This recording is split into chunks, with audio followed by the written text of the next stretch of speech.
retour sur le plateau de la web télévision du Salon de l'Immobilier organisé par achtelouer.fr avec l'aide de nos partenaires Adomos, Orpi, Foncière Développement, Habitea, Réseau Immobilier, Propriétéprivée.com, David Immobilier et Maison Pierre. Devenir propriétaire sans débourser d'argent ou presque, ça fait rêver. Vous l'avez compris, nous allons parler d'investissement immobilier et de défiscalisation. Alors, autour de la table, des invités prestigieux. J'ai la chance de recevoir Carole Perrin-Lavaret. Bonjour. Bonjour Gaëlle. Vous êtes directeur marketing d'ICAD Promotion. Un mot sur ICAD ? Oui, ICAD est une société immobilière cotée, filiale de la Caisse des dépôts, et qui a commercialisé un peu plus de 5400 logements durant l'année 2009. D'accord, merci beaucoup. À côté de vous, Olivier Bocobza, bonjour. Bonjour Gaëlle. Vous êtes directeur général délégué de BNP Paribas Immobilier Résidentiel. Un mot sur BNP Paribas Immobilier ? Alors BNP Paribas Immobilier Résidentiel, c'est tous les segments de marché du logement en France, présents sur l'ancien, le neuf, où nous sommes également promoteurs, transacteurs et exploitants de résidences avec services. Et nous avons réalisé plus de 4000 logements en vente et en réservation sur 2009. Merci beaucoup. À ma droite, j'ai Jean-Philippe Ruggieri. Bonjour. Bonjour Gaëlle. Vous êtes directeur général de Nexity Logement. Un mot sur Nexity Logement ? Nexity Logement, c'est le plus important opérateur immobilier français de logement, puisqu'on a réalisé 11 000 logements l'année dernière et également des terres à bâtir avec Foncier Conseil. Et Nexity est plus généralement un opérateur intégré de l'immobilier, donc promotion, gestion et transaction. Très bien. Et à votre droite, voilà, Fabrice Rosset, bonjour. Bonjour. Vous êtes président d'Adomos, leader français de la distribution d'investissements immobiliers sur Internet. Oui, tout à fait. Adomos, c'est un site Internet d'abord sur lequel on peut se faire une petite idée d'investissement immobilier. Et aujourd'hui, nous commercialisons à peu près une soixantaine de programmes immobiliers dans tout type de défiscalisation. Alors Fabrice Rosset, justement, on va commencer par vous.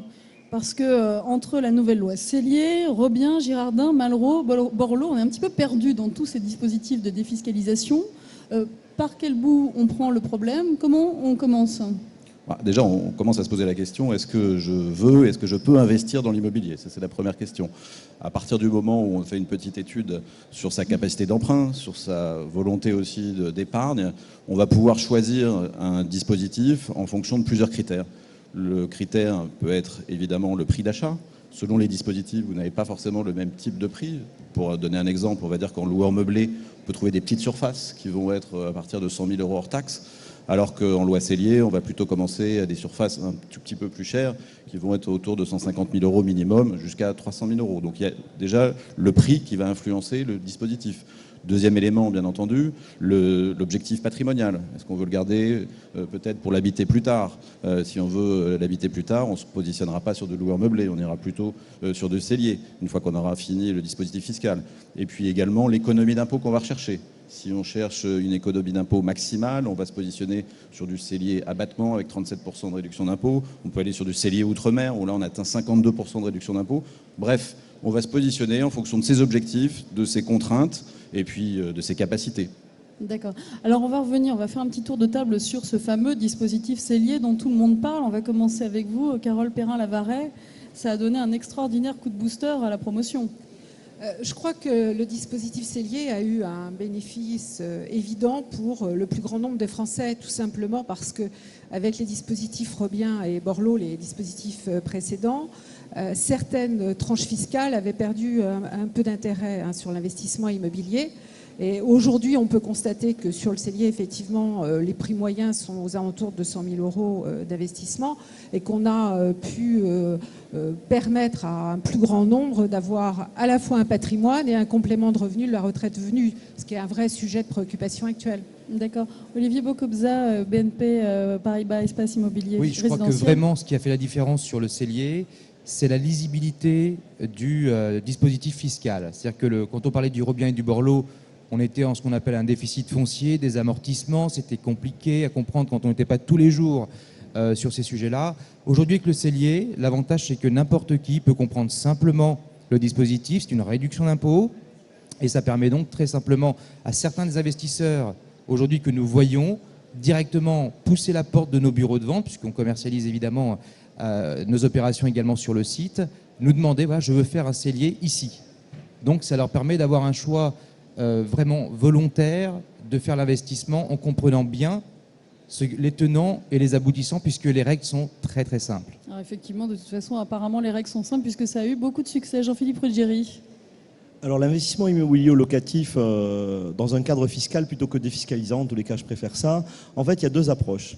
La première consiste à avoir, c'est ce que Fabrice décrivait tout à l'heure, une approche financière et fiscale et qui est d'abord la première dans la chronologie, qui consiste à dire en fonction de mes moyens, de mon intérêt fiscal, combien je paye d'impôts, et par un simple calcul, effectivement, comme le disait Olivier, c'est simple de comprendre et de calculer l'investissement optimum.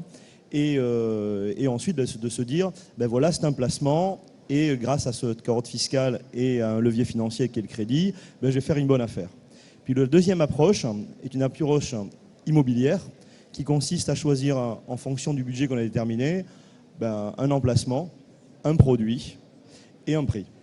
Et la mauvaise idée est de séparer les deux, de dire est-ce qu'il y aurait une approche fiscale et financière et une approche immobilière. En fait, non, ce sont les deux. La première est financière et fiscale, on se pose la question. Et la deuxième, qui est la réponse ou le choix plutôt du produit, qui est une approche immobilière où il faut là, à ce moment-là, complètement oublier la carotte fiscale et se concentrer uniquement sur la valeur immobilière et patrimoniale, dans l'idée, par exemple, qui est une bonne idée, de la transmettre à ses enfants. Et il me semble que dans ces cas-là, quand on pense à ça, on fait attention à ce qu'on achète. D'accord, donc regardez le produit plutôt que le dispositif uniquement. D'accord.